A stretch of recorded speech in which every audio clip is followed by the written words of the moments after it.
Welcome back, folks. It is 5:15 on this wonderful Monday morning.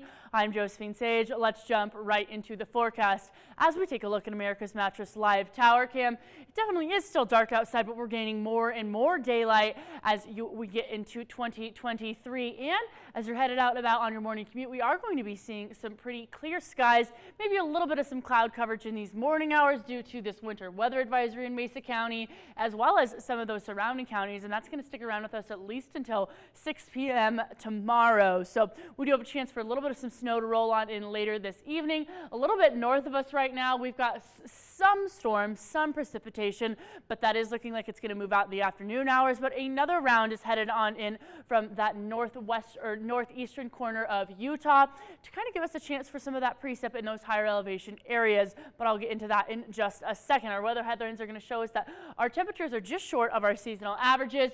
We've got the same midweek weather pattern as that storm kind of rolls on in from the west of us. We've got a chance for some of that snow and that accumulation to stick around with us, but we can still again look forward to that weekend as a high pressure ridge moves in and gives us a little bit of some warmer temperatures. So try and make some plans this weekend if you haven't already. Our current temperatures are 31 degrees in Grand Junction, 23 in Montrose. Further east of us, we are looking to be a little bit cooler. We're feeling 27, 18, and even 7 degrees in Gunnison. And those temperatures are actually going to stay on the cooler side of things as this low pressure trough kind of moves on through the western slope. And our wind speeds are also feeling a little bit on the mild side of things. 9 miles an hour in Montrose, 10 in Grand Junction, but actually over I-70, the wind gusts could get up to 70 miles an hour within the next 24 hours. Further north of us, we're looking at 35 to 45 miles an hour, and even down south of us, 25 to 35 miles an hour also going to stick around with us, which also means there could be some blowing snow, some low visibility, as well as some cooler temperatures. So we're feeling 22 right now, what it actually feels like as you're headed out and about today in Grand Junction, and 13 in Montrose. Our almanac will show us that we're just shy of that seasonal average, looking at 44 instead of our typical 52, and on the low end, looking at 26 instead of our typical 28.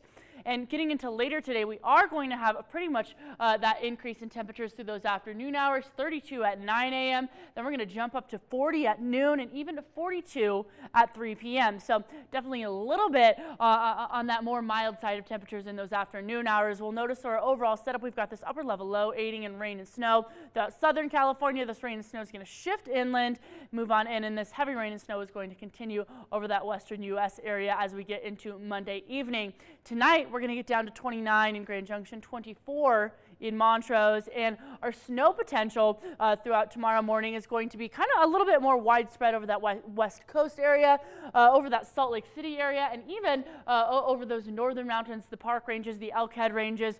We are looking not really to get anywhere above those double digits. And we'll notice here that that low pressure ridge is building on up off, or that low pressure trough is moving on in, to the western slope to give us a little bit of those cooler temperatures throughout the middle of the work week. But we do have a high pressure ridge moving on in from the west coast for the weekend.